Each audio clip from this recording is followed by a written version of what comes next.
the timing, that how you eat and when you eat, is it just as important as what you eat? Obviously, a lot of your calories are burnt with your brain power anyway, and I felt quite sluggish until I was able to eat. And I wonder if my body was kind of reserving the calories in terms of my cognitive function and things until I was able to eat that food at the time I had. I don't really care about when I eat breakfast or whether I have lunch or whatever, but what I normally keep a track of is when was my last meal of the day, and then it's usually 16 hours later that I have my first meal. So the other day I had dinner and I finished at 9, I didn't really have anything there. It wasn't 1 o'clock, but probably about 12 o'clock the next day before I ate anything. And I wasn't hungry either. I'm not hungry at 8 in the morning. What we talk about on this show, whether it's about food or about anything else, it's about raising awareness and paying attention to things in the moment.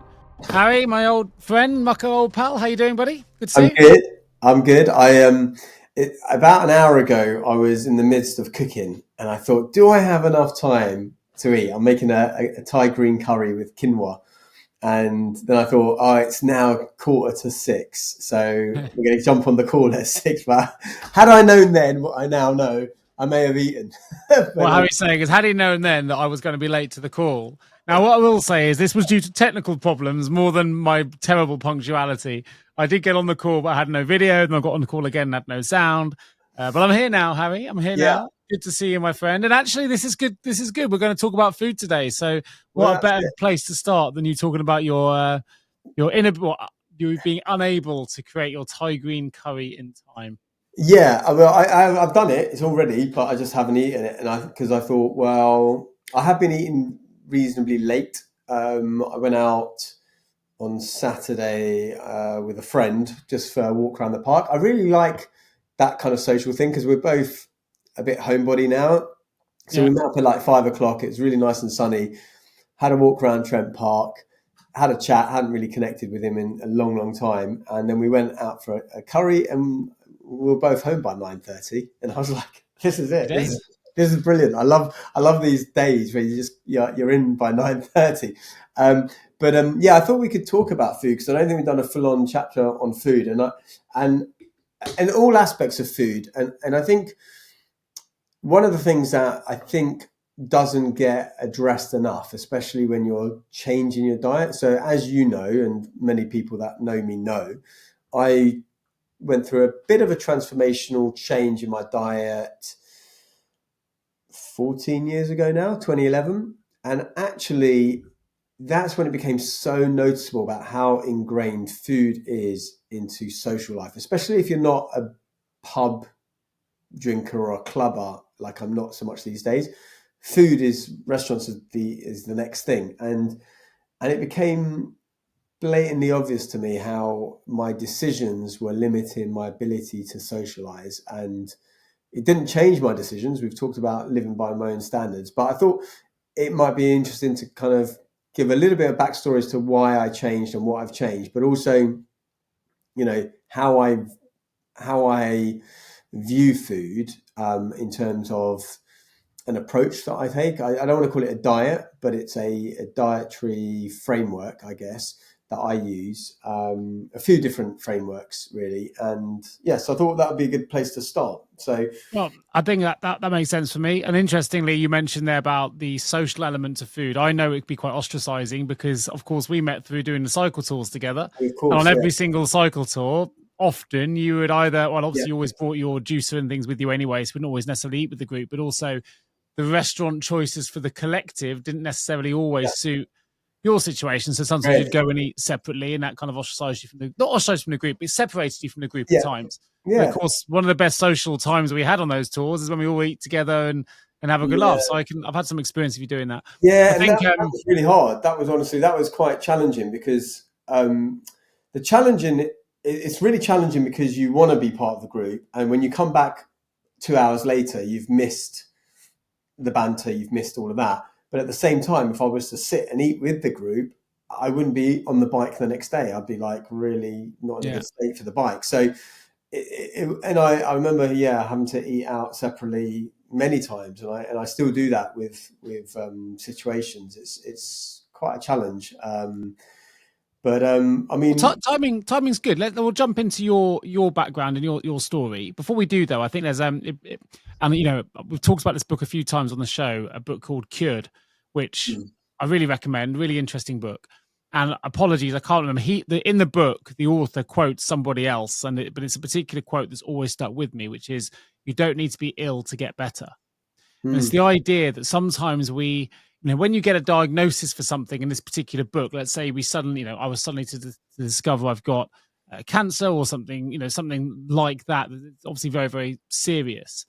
It's often at that point, as individuals, we suddenly change our diets. We suddenly go, okay, I want to get better. So now I'm going to start eating healthily. Now I'm going to start exercising.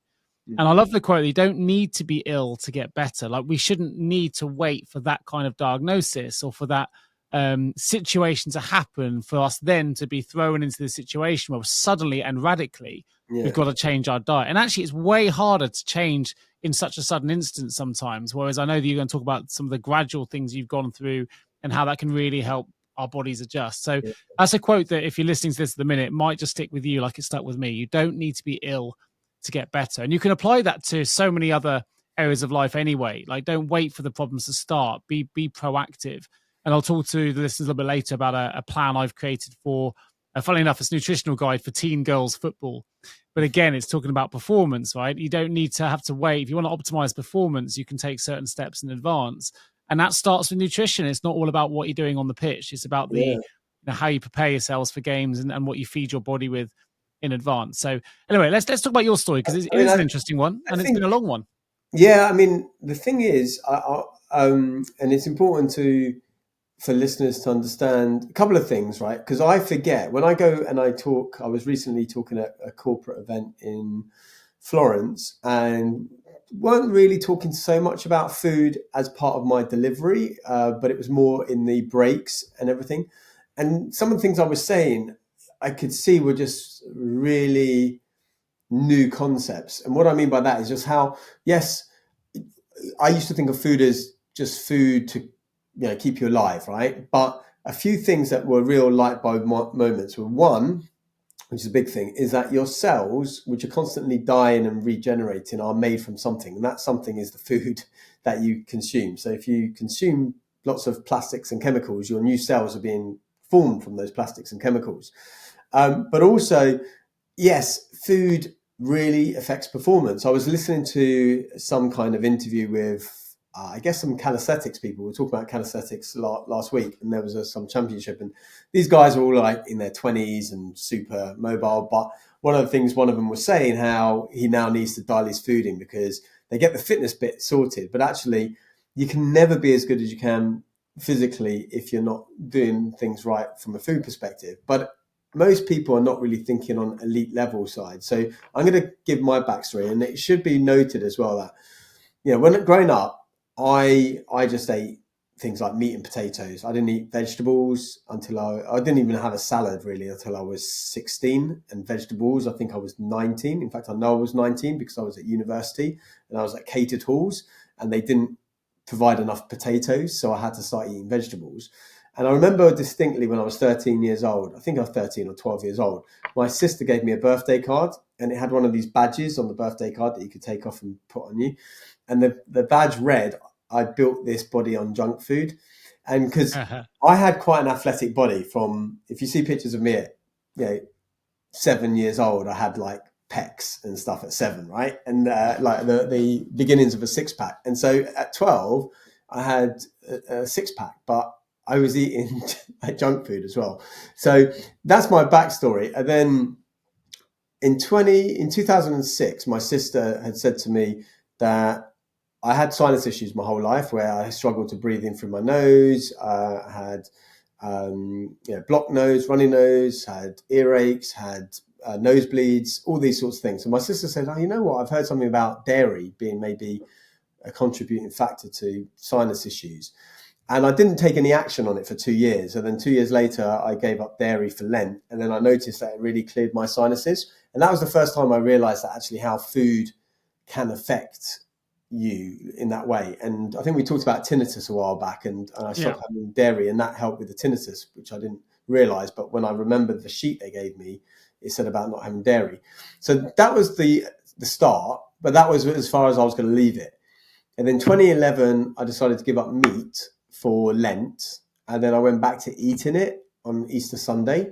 And what I realized was that in the preceding 40 days, I was able to eat loads. I wasn't bloated. I had more energy. And when I ate meat on Easter Sunday, and to be fair, I had one glass of champagne, and I fell asleep in the spare room for about 3 hours. And I suddenly, something inside of me just clicked. And I thought, I'm just not going to have it unless I'm out and about. And then the next day I went to a friend's barbecue, and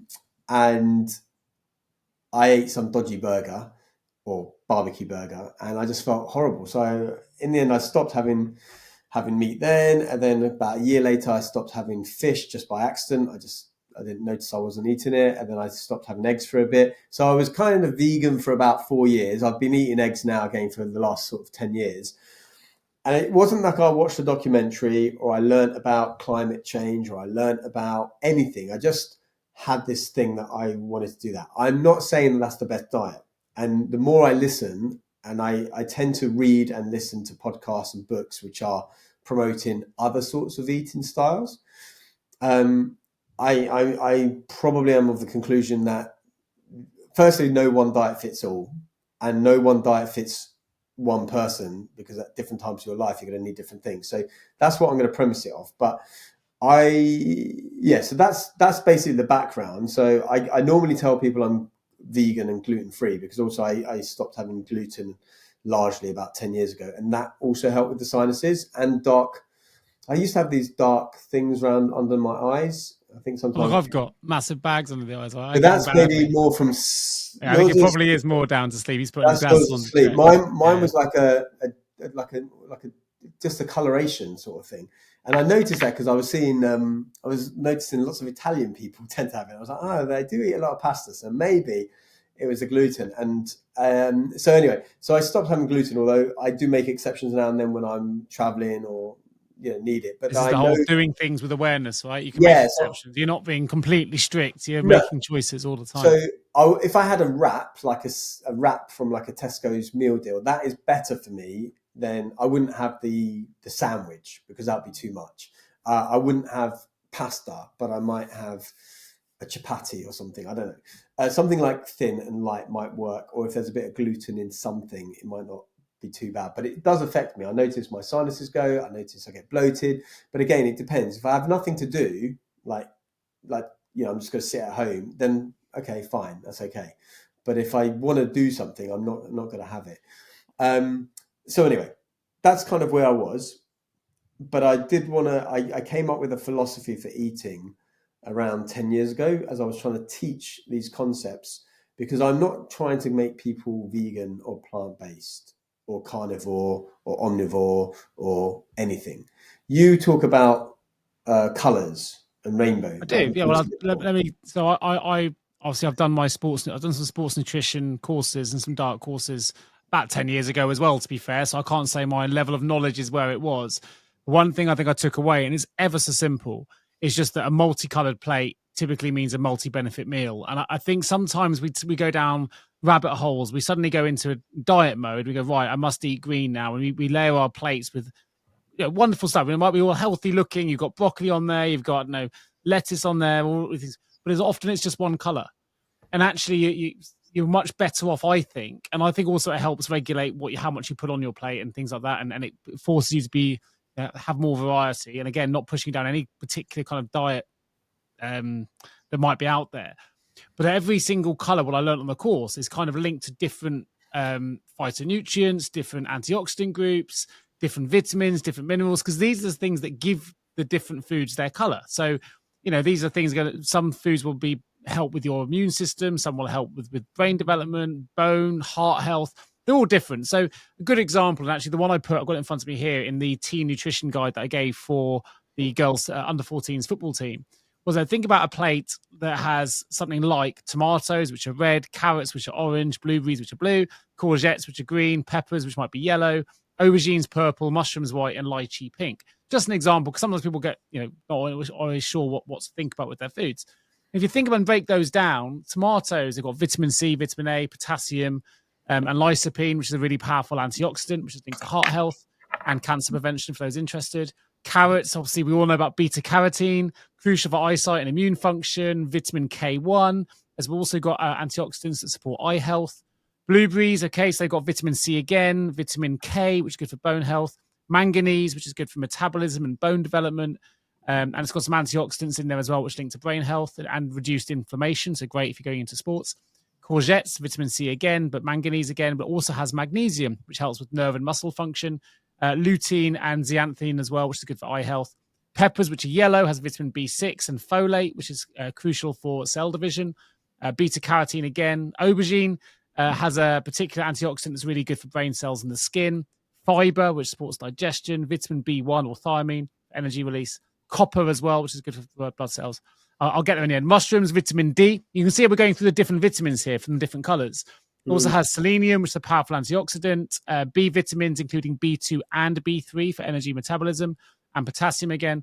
And then lychee, of course, which is pink, has copper again, potassium, but also has polyphenols, which is really good for antioxidants as well, sort of properties for different things. It's got potassium, it's got vitamin C in there as well. So all these kind of things are just good. If you change the colors, you get the different phytonutrients, the different antioxidants, the different minerals, the different vitamins, which are vital for healthy eating. And I think sometimes when you do things that way, and that the white could be chicken, it could be, you can have a brown meat, it could be steaks. I'm not saying it has to be, it can be omnivore or carnivore on this, but again, it's taking those choices on your plate about, have I got as many colors as I could possibly have represented? And if you've got a tomato on your plate, perhaps don't use the red peppers, use a green pepper.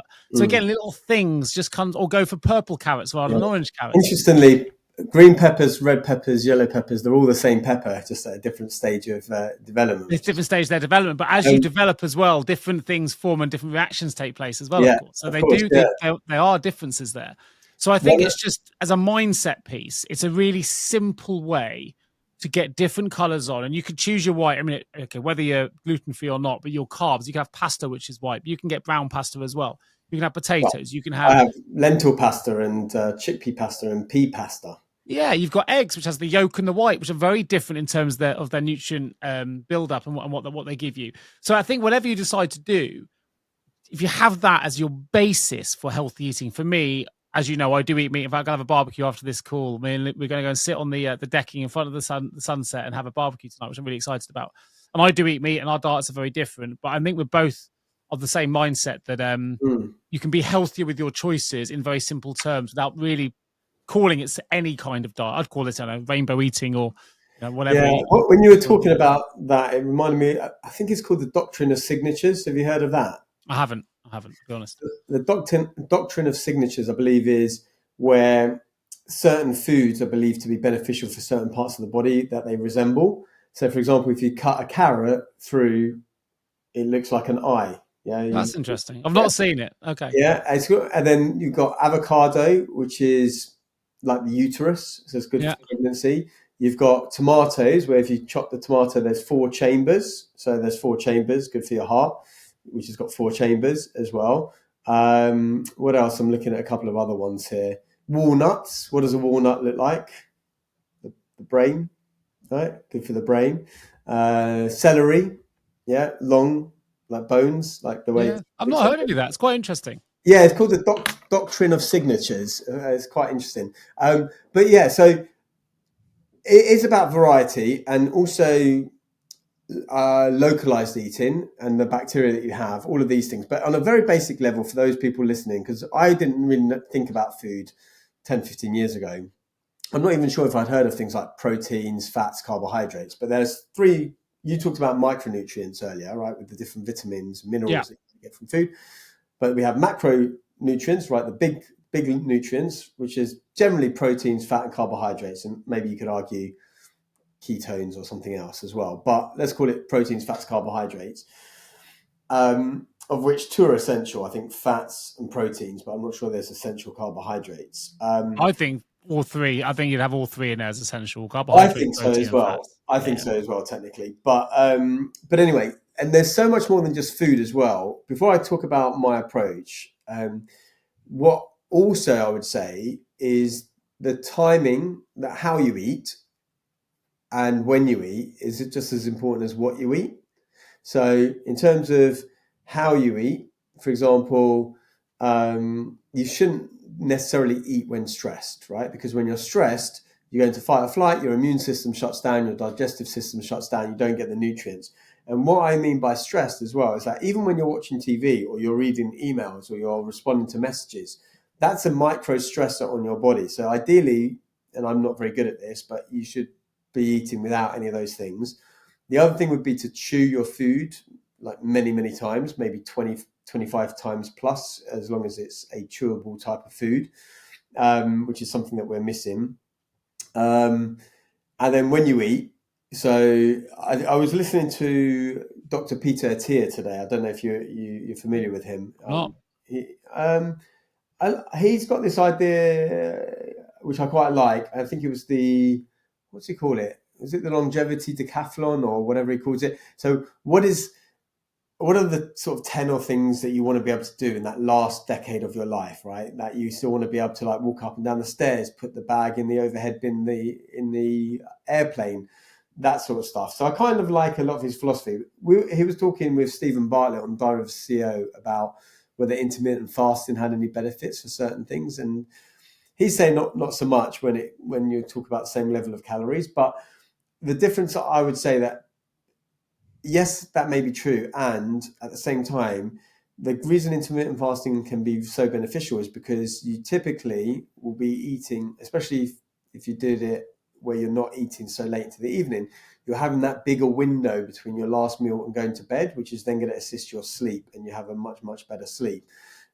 So personally, that's why I wanted to eat before we did our call, because then I could have been. It's interesting because we have differing views on the intermittent fasting, which is good. We don't always agree on everything. I know I've tried it; it didn't work for me at all. Actually, disrupted my circadian rhythm and What did you do? impacted my sleep negatively. I did the going back a bit now. Was it the 8 and 4? I can't remember what it was now, but I know at the time I wasn't eating until around about midday on wake up, It'd be 8 and 6. and then I think you have a 4-hour window, and then you don't eat again. I end up putting weight on, even though my calories had reduced, which I thought was really interesting. As soon as I started eating, is really interesting. I did this for about 2 months, and then when I started, I've realized I was putting weight on despite a calorie deficit to what I used to eat. I thought was really interesting, and my sleep had been interrupted. So I went back initially and started having breakfast again. Although I was consuming more calories, my weight started coming down. I don't know if it's due to my system, the way I train. There's so many different variables. But for me, I'm a big breakfast fan anyway. I think for me, it does kickstart my metabolism. I think it's a good thing. It makes me feel fuller for longer, and I think that obviously a lot of your calories are burnt with your brain power anyway. And I felt quite sluggish until I was able to eat. And I wonder if my body was kind of reserving the calories in terms of my cognitive function and things until I was able to eat that food at the time I had. It didn't work for me at all. I do think it's having gone through my own experimentation. I think it's a case by case basis, because for some people swear by it. My friend Neil is a big fan, but it doesn't work for me at all. I do it haphazardly in terms of my main thing is I don't really care about when I eat breakfast or whether I have lunch or whatever.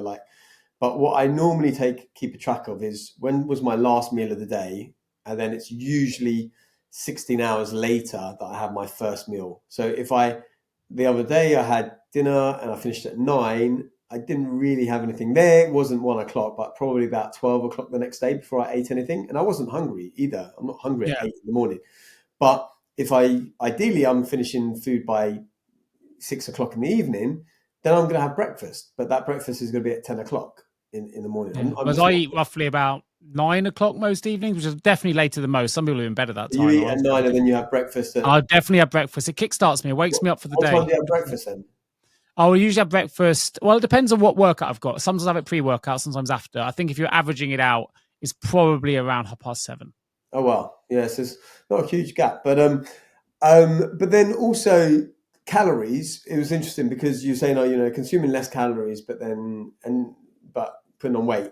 The calories is the big misnomer as well. I really hate it when I'd agree with that. Someone goes on Dragon's Den or Shark Tank and they've got a food product and the sharks or the dragons say, but how many calories in this? I'm like, if you're asking about the number of calories, you're generally not well educated on what's going on, because calories, if I ate 1,000 or 2,000 calories a day of McDonald's versus 2,500 calories a day of fruit and veg, I'm going to look and feel very, very different and put on weight very differently. So there's a brilliant book by the guy. I think you may have introduced me to the podcast, and if I think it was you, correct me if it's not. Is it the Great Food Health Show? The guy who I can't name the podcast.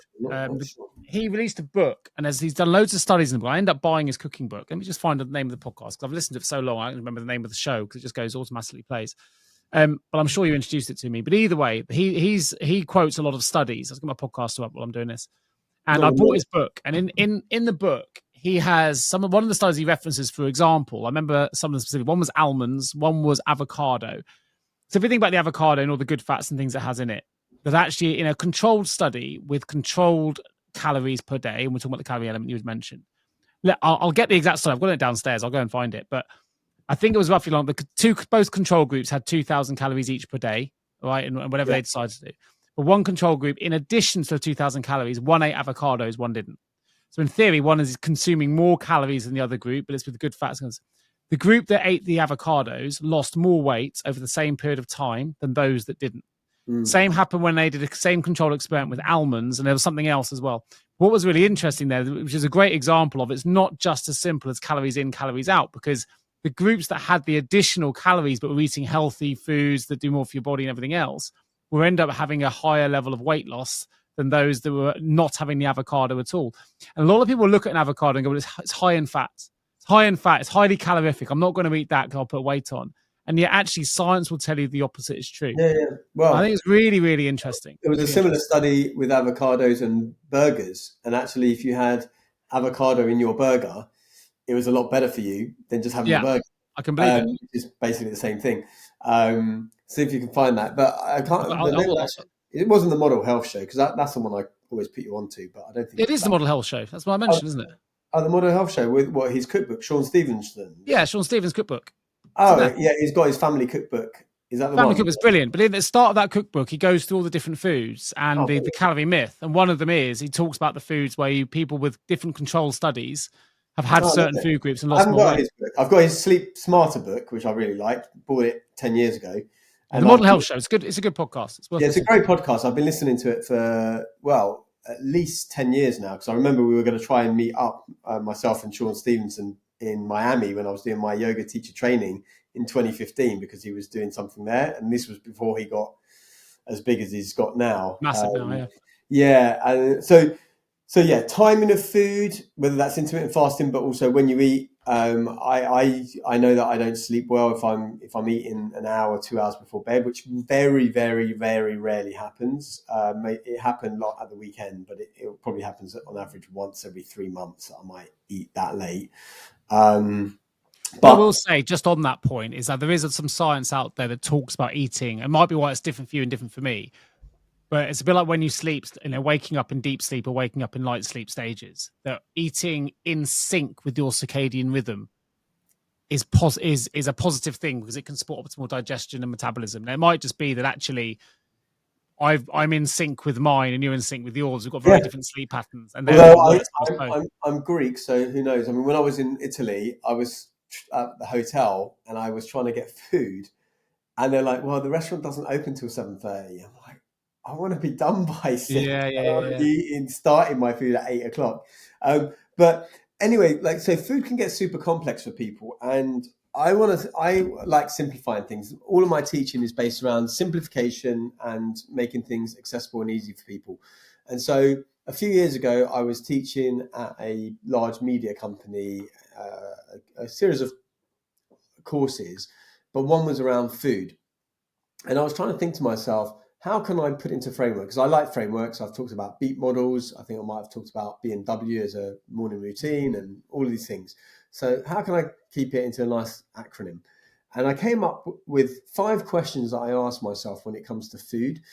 And then I designed it into this thing called PANLO 80-20. So PANLO 80-20. I'm not sure if I've shared this with you or not before. If I haven't, then you'll hear it for the first time now. But first thing, it doesn't sound. One way to remember it is it's not 2 million miles away from Pareto's 80-20, right? The 80-20 rule, Pareto's law. Well, yeah, PANLO Pareto. 80-20 is coming from burritos as Yeah, well. that's what I mean. So PANLO isn't a million miles away. It's a good way to Yeah, remember so it. yeah, and someone was trying to ask me to make it plano for various reasons, and there's actually I think a town called Plano somewhere in Texas maybe. But anyway, Plato, that's really mate. Philosopher, oh, link it up. yeah. Anyway, Plato let's would have go back remembered. to Panlo. Anyway, Panlo is 20. So the P stands for is what I'm about to eat plant based, right? That doesn't mean that I am eating just vegan or anything like that. But like, is the thing that I'm eating plant based? So in your thing, you're looking at the rainbow. It's bound to have plants on it, right? Because right. So that's the first thing I'm asking myself, and also because I personally don't eat meat products, then obviously I'm asking that question. But is it plant based? Then the A stands for alkaline.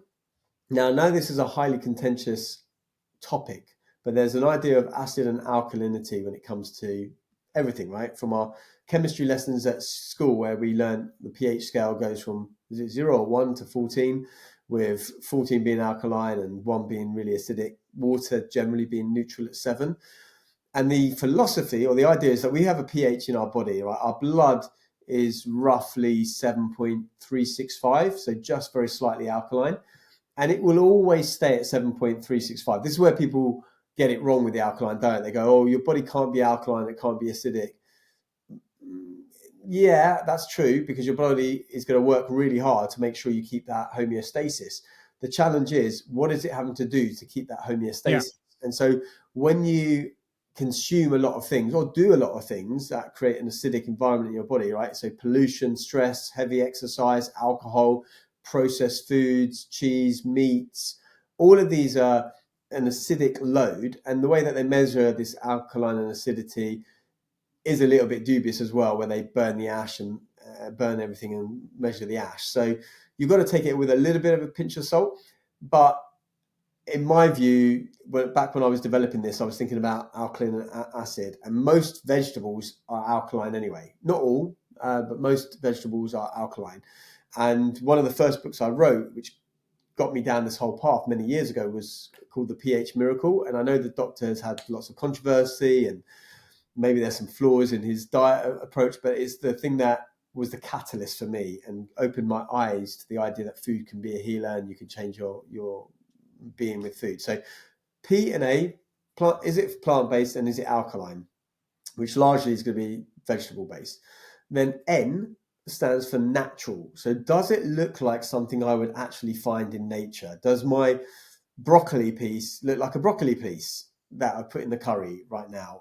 Does it look like something I would pick up off the ground, or maybe you'd kill or something like that? Because salami does not look like a leg of lamb, right?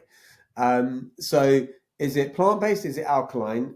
And does it look natural? And then the L stands for, is it live or lightly cooked? Because I think when you cook foods, and there's an interesting technique called Carillion photography. I don't know if you've heard of Carillion photography.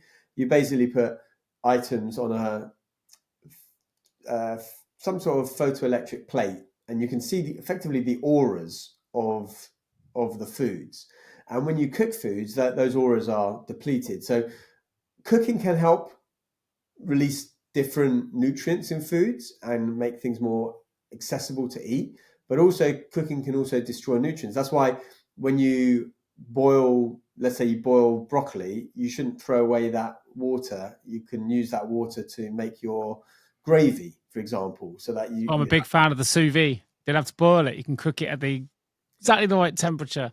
You know, you can put chicken in, I think it's 63 degrees, keep that temperature constant, kills all the bad bacteria, and then you keeps can the get it nutrients in. absolutely bang on. Yeah, so the idea is you like do vegetables and sous vide as well. when we overcook things, we lose a lot of nutrients. So the idea is have more salads, have more lightly steamed, fried, stir fried, things that aren't going to kill the vegetables to death. I hate that in Greece that sometimes they kill the vegetables to death. And my dad used to, boil the broccoli for like half an hour, and you'd be like, because they weren't really big on steaming vegetables in Greece.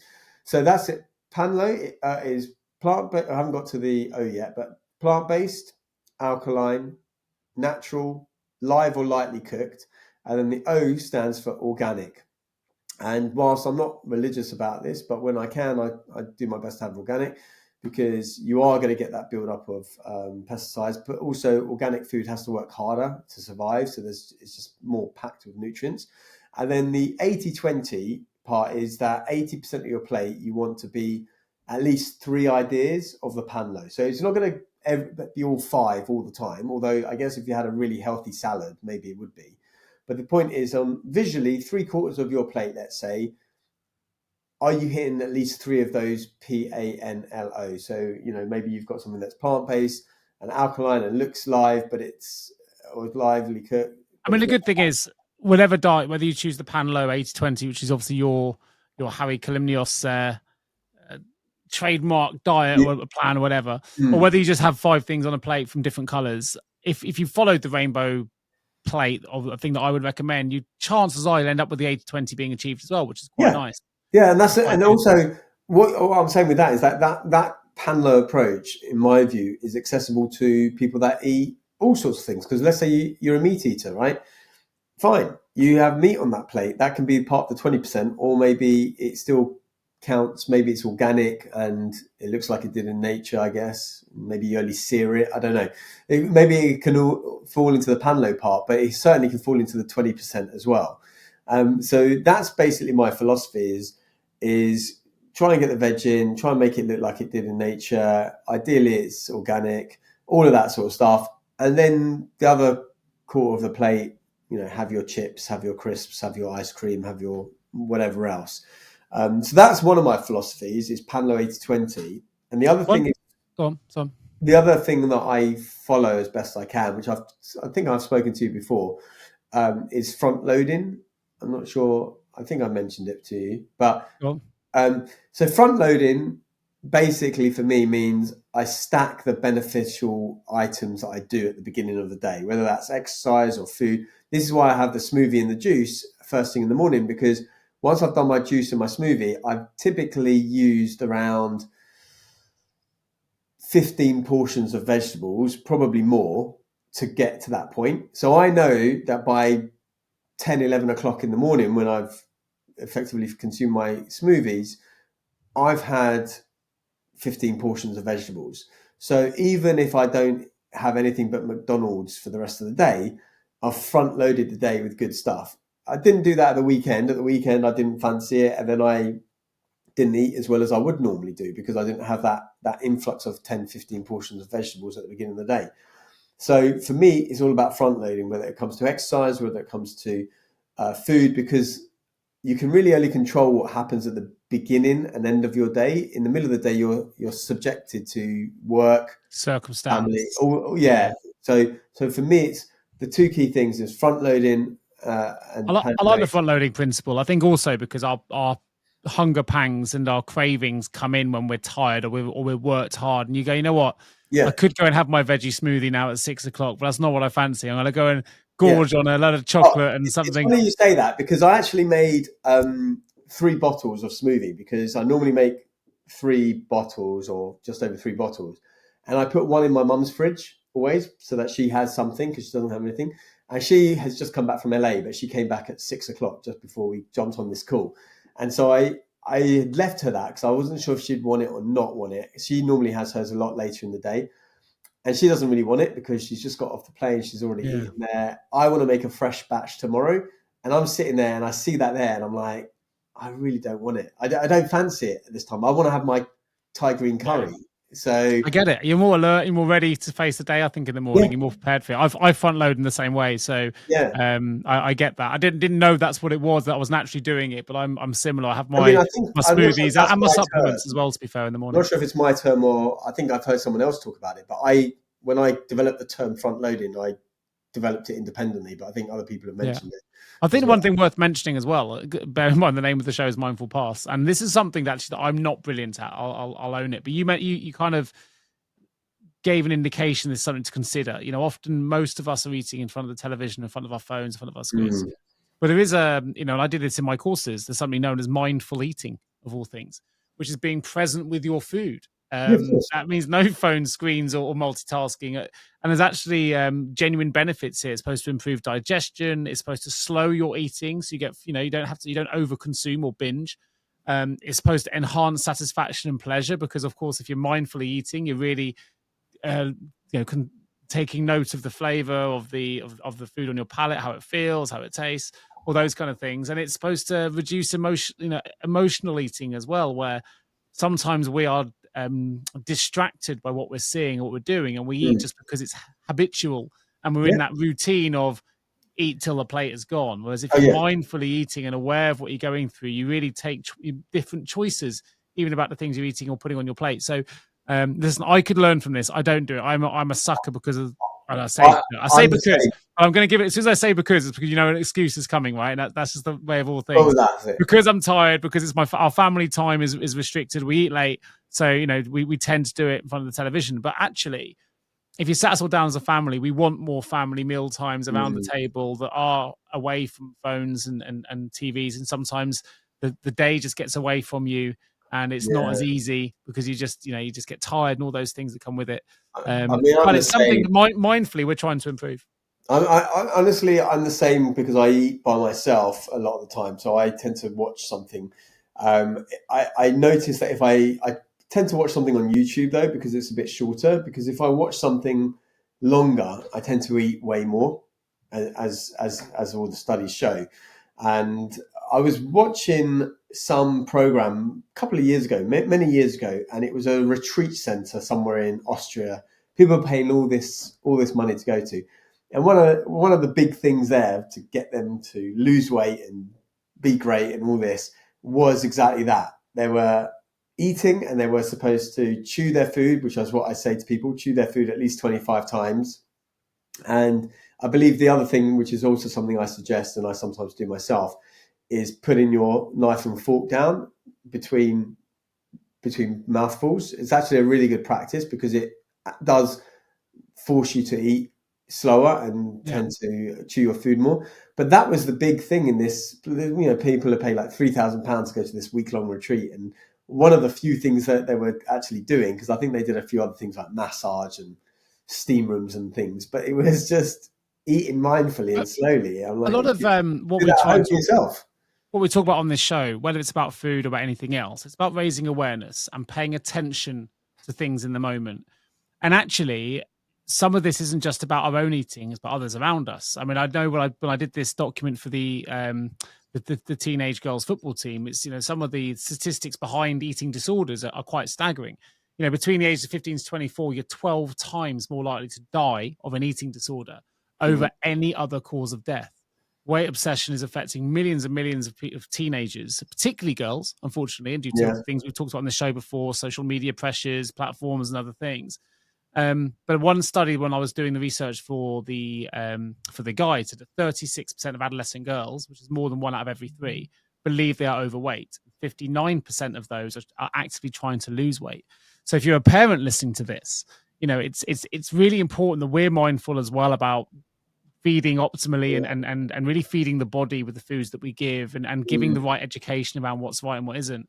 And one thing that I don't do enough of, and you've always talked to me, is things like hydration. And actually, hydration starts in relation to sporting terms. I say to the girls now that hydration starts the night before. So, hydrate before you go to bed. Start the hydration plan early and Yeah. hydrate again in the morning because hydration has a huge impact on performance, and food has a huge impact on whether you feel sluggish or whether you're feeling fatigued. It has an impact on injuries, right down to stress fractures and muscle strains and persistent soreness. We know about things that can reduce inflammation, often found in organic fruit and vegetables, loads of antioxidants that can really Well, help conversely, reduce inflammation. most of the food that people eat creates Increases inflammation that because it's inflammation. processed. Absolutely right. It can It's lead to poor diet can result in increased anxiety, which again would yeah. link to eating Well, disorders. I So mean irritability. that's actually an important point to make because most of the serotonin is created in the gut, right? About 80% or something like 80%, I that. think. So, Yeah. so what you eat will affect your mood. Like we know, 100%. right? Good food, good mood food and everything else. Sometimes we eat, and I do this, I did this maybe even recently where I was eating for distraction or I was eating because I was bored. I wasn't doing this in Bali and Thailand. I was not into eating my crisps or my biscuits or my chocolates. And then when I get back to London, I kind of want to do that more. I still want to do it less than I did 6 months ago, but I'm doing it more than I did like a few weeks ago. So just recognizing that, but also it's really important. Yeah, what you put into your gut is going to affect your mood massively. And so, rather than jumping into medication, right, think about what else is going into your mouth before that, I would say. But actually, I've actually early on in my coaching career seemed to attract a few clients, maybe like two or three. I think they were coming from my ex-girlfriend at the time, who was a yoga teacher. I think after the yoga sessions, people with the problems would go up to the teachers and she would say, oh, actually, my boyfriend can maybe help you. And they had a few people with some kind of eating disorder and different kinds. But there was one girl I remember, to be fair, she was a bit of a challenging client for me, and was one of these clients that really drained me a lot. But I was working with her for a bit, and then she told me, or she gave me a card when we finished working together, and she said and she'd been institutionalized in some of these places and everything, and she goes that I'd helped her more in, I think, maybe 8 or 10 sessions that I'd had with her than 10 years of going in and out of these places. And I can't remember exactly without looking at notes what kind of stuff I did with her, but yeah, it's a real big problem. And there was something I wanted to say when you were talking about 36% of girls. Was it 36% of girls think 36 they're of fat? adolescent girls, yes, more Yeah. than one in every three. So I believe they're overweight. I got addicted to this series for one night. It was a three episode thing on Channel 4. I don't know if you've seen it, but it was where they took UK students, actually from a school that I have taught at, to America for a bit, and then the American students swapped and lived in the houses of the other kids. And I thought it was really good. But at one point, the English girls were trying to get a sample of what it's like to be a cheerleader in the States. And one of the girls who looked perfectly fine to me. Yeah, she was a little bit maybe taller than other girls, but she saw herself as being. She really hated the cheerleading thing. She didn't want to do it. She was in tears. She was like, "I'm really fat. All the other girls are great, and all this." And the teacher was obviously trying to encourage her and say, you're not, you're beautiful. But I see that you see this all the time, right? I'm starting to see this with my nieces as they start to have this comparison Yeah. nature where they're on Snapchat and these other things, and It's they not have just girls either. You've no got boys boys as now with well. social Even media more. obsessed with. You've got 10-year-old boys obsessed with six packs and things, and we know the quickest way to see them is by extreme dieting, Well, right? also So at 10 years old, you don't really want to be having them. I think I was a bit of an anomaly when I was young, but people are going younger and younger in these things. So it's worth mentioning that food eating disorders aren't just for girls. It's more prevalent in girls. But there's something called RED, which stands for relative energy deficiency, or RED-S if it's in sport. And they're the things that we mentioned earlier that really impact performance, growth, overall health, and the things we've already discussed. If you suddenly find your adolescent child is becoming more irritable than usual, obviously they're going through a hormonal time as well, but actually poor diet can also impact the menstrual yeah, cycle. So also being mindful, if you ever becomes irregular or your daughter starts missing periods and things like that, then that could be a sign of poor nutrition. So that's worth bearing in mind. But also, if they're frequently getting injured, if they're frequently irritable, frequently anxious, really lacking in energy, they're really sluggish. All these kind of things are signs to say they may be struggling from RED, which is relative energy deficiency, and that might be an indication that you need to have a look at some of the dietary choices and go back to either the, the diet that Harry was talking about earlier, or even something simple, just having like the 5 different colors on your plate. But link that to hydration as well. And I don't drink enough water. There's a 1.5 to 2 liters a day minimum, really, for an adolescent child at the moment is something that I'd be recommending. But yeah, yeah, lots to consider with food. I think the one takeaway, I think for next episode, I haven't got it in front of me now, but I'll get the research ready before we next meet, and I'll tell you some of the studied results from the Model Health Show, because they're really interesting in relation to things like avocados and almonds, as the two I remember, where actually if you eat more calories and more good food, it's actually I mean, contributes to weight loss and overall health. I often So, think like whether I would be 6 foot tall if I was eating greens from a young age or something like that, because just how it I really didn't appreciate what food was to the human body until 14, 15 years ago, because I was always into fitness, right? I would say I've been into fitness for at least 40 years now. So from the age of about 6, 7 years old, I was going to judo. I remember when I was in the Scouts to get one of these badges, I was doing 60 push-ups, 100 sit-ups at 12 years old. I was always into fitness, but I always thought fitness, health, same, but it's not.